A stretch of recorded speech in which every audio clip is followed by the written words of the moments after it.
یہ جونس ہے جو پیدائشی طور پر آٹزم کے مرض میں مبتلا ہے۔ اس کی والدہ کہتی ہیں کہ پیدائش کے بعد 1 سال تک وہ ایک نارمل بچہ تھا، لیکن اس کے بعد آہستہ آہستہ جونس کا رویہ بدلنا شروع ہوا اور وہ خاموش رہنے لگا۔ ہمارا بیٹا چند الفاظ کی مدد سے بمشکل اپنی بات کہہ پاتا تھا۔ زیادہ تر ان باتوں کا کوئی مطلب نہیں ہوتا تھا، نہ ہی وہ ہماری کوئی بات سمجھ سکتا تھا۔ آہستہ آہستہ جونس اپنے والدین سے بھی کترانے لگا۔ جونس کے والدین نے اپنے بچے کے رویے کو دیکھتے ہوئے اسے ایک ماہر نفسیات کو دکھایا، جنہوں نے جونس کے والدین کو ای منزا استعمال کرنے کا مشورہ دیا، ایک ایسا کمپیوٹر پروگرام جو آٹزم میں مبتلا بچوں کے لیے بنایا گیا ہے۔ میں تو ای منزا کی بہت شکر گزار ہوں۔ اب اگر میں اسے کہوں کہ ہم گاڑی پر کہیں جا رہے ہیں تو وہ میری بات سمجھ جاتا ہے، بلکہ ہم تب حیران ہی رہ گئے جب اس نے خود کہا کہ وہ سان سیباسٹین جانا چاہتا ہے۔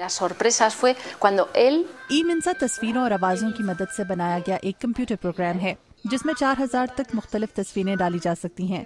جونس کے والد مارکوس اولیزولا کہتے ہیں کہ اس سافٹ ویئر نے ان کے بیٹے کی زندگی بدل دی ہے۔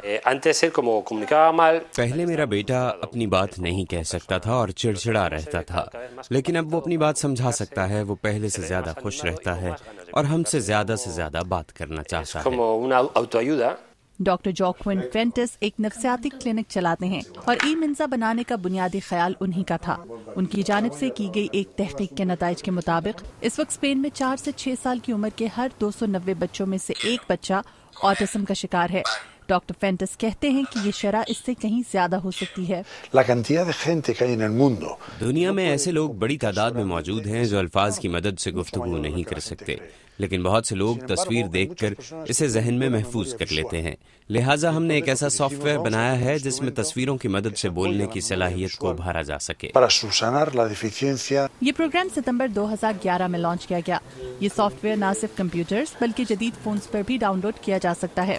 فی الحال یہ سافٹ ویئر ہسپانوی زبان میں موجود ہے، جسے اب تک 30,000 سے زائد مرتبہ ڈاؤن لوڈ کیا جا چکا ہے۔ ہم مستقبل میں یہ سافٹ ویئر فرانسیسی اور انگریزی زبان میں لانچ کریں گے۔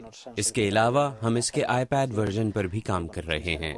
جونس ای منزا کی مدد سے اپنے والدین اور 2 چھوٹے بہن بھائیوں کے ساتھ اب زیادہ بہتر طریقے سے بات چیت کر سکتا ہے، ان کے ساتھ ہنسی مذاق کرتا ہے اور اپنے گھر کے باغ میں ان کے ساتھ کھیلتا بھی ہے۔ ای منزا نے اس کی زندگی پہلے کی نسبت بہت آسان بنا دی ہے۔ مدیحہ انور، اردو VOA۔